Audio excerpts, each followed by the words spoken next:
Hello everyone, you are watching a snippet of the Countdown program from December 15, 2022.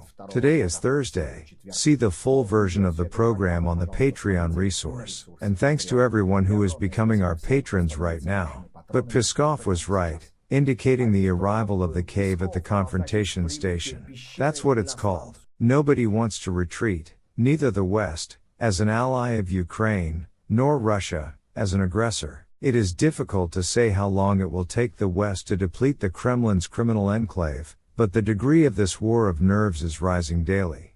And any call for peace from Ukraine's allies is bound to be followed by the tightening of militaristic screws from Moscow. The leadership of countries that are both members of the European Union and NATO have prepared an official call for Russia to immediately stop the war against Ukraine and withdraw the occupying troops from Ukrainian lands.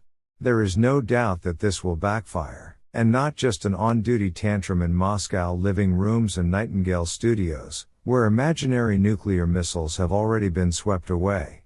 It is known that Rushists are already moving heavy equipment from the rear areas of the Luhansk region to areas located near the current front line.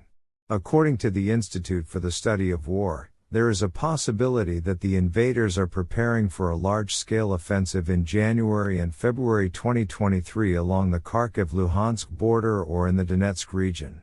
In the meantime, Russia has expressed threats against the United States because of the possible transfer of Patriot complexes to Ukraine. The Russian embassy in Washington said that the transfer of Patriot air defense systems to Ukraine could lead to unpredictable consequences, noting that the United States is increasingly drawn into the war in Ukraine and by its actions cause colossal damage not only to Russian-American relations, but pose additional risks to global security.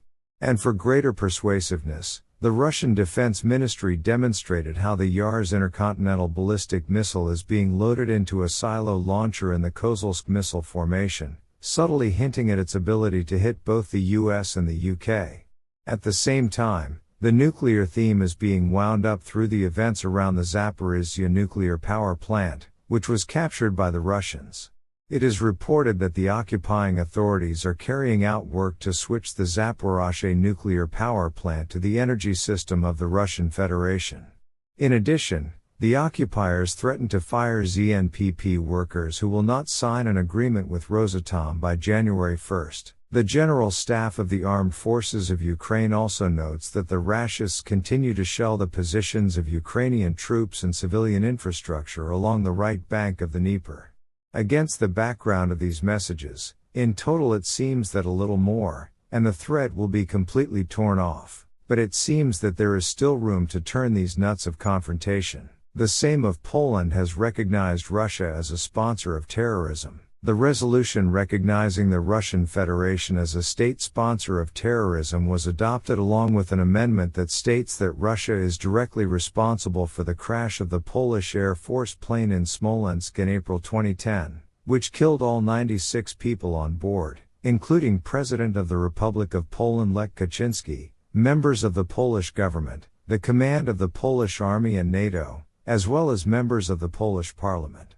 The resolution itself, coupled with such a reminder, further stirs up tensions in the Kremlin's relations with the whole world, and not just with Poland. And, while Ukrainian judges are being trained in the UK for trials of war criminals from the Russian Federation, the State Duma of the Russian Federation is adopting in the first reading a bill that removes criminal liability for crimes committed by Rushists in the occupied territories of Ukraine if they were committed for the sake of protecting the interests of Russia. This is not even a hint, but the principled position of the criminal Kremlin: rape, rob, kill Ukrainians, everything is allowed to you. True, on the sly, in the name of controlling homegrown killers, a bill was submitted to the same State Duma on the mandatory fingerprinting of volunteers who enter into a contract with the Russian army.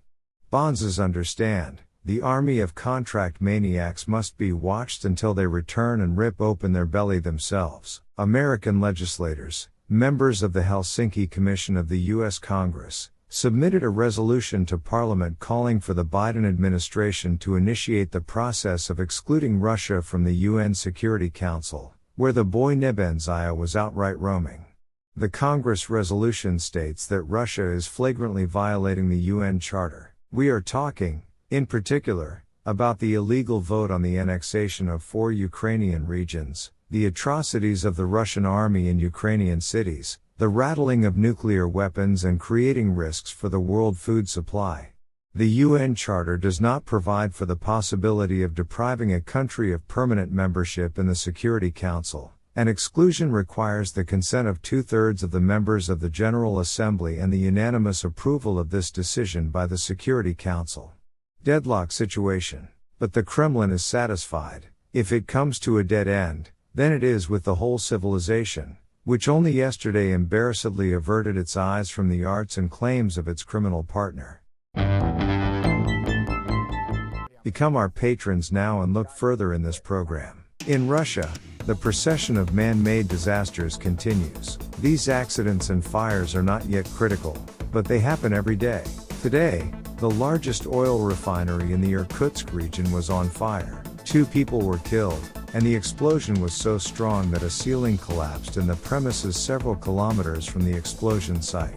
Versions about the reasons for Putin's refusal to sign public speeches are multiplying by the minute. From lying on the surface, to conspiracy theories. The main one is that Putin does not want to demonstrate his weak position and expose himself to uncomfortable questions. A side version is that Putin will have 2 operations, but not difficult ones. And for several weeks, the audience will be entertained by doubles and conspiracy theorists like Nightingale, who will talk about Parkinson's dying cancer. The head of the foreign ministry stable, Lavrov, is about to hang his hooves. New candidates are already being looked at to take his place, including the head of the Foreign Intelligence Service, Sergei Narishkin, the current Lavrov deputy Mikhail Galuzin, and chronic liar Dmitry Peskov. Governor of the Kaliningrad region Anton Aleksandr, who said that German residents began to come to the region to spend the winter, but stupid Russians believe in it, and, probably, they are waiting for the stiff Spaniards and Cypriots to sunbathe in Magadan. And the last thing, stocks of Pringles chips have run out in Russia, and this is good, because in the cave it is not necessary to crunch with soulless chips, but with strong bones. And that's all for today. See the full version of this program on the Patreon resource. And thanks to everyone who is becoming our patrons right now. I hugged everyone. Meet tomorrow on Friday Live. Glory to Ukraine.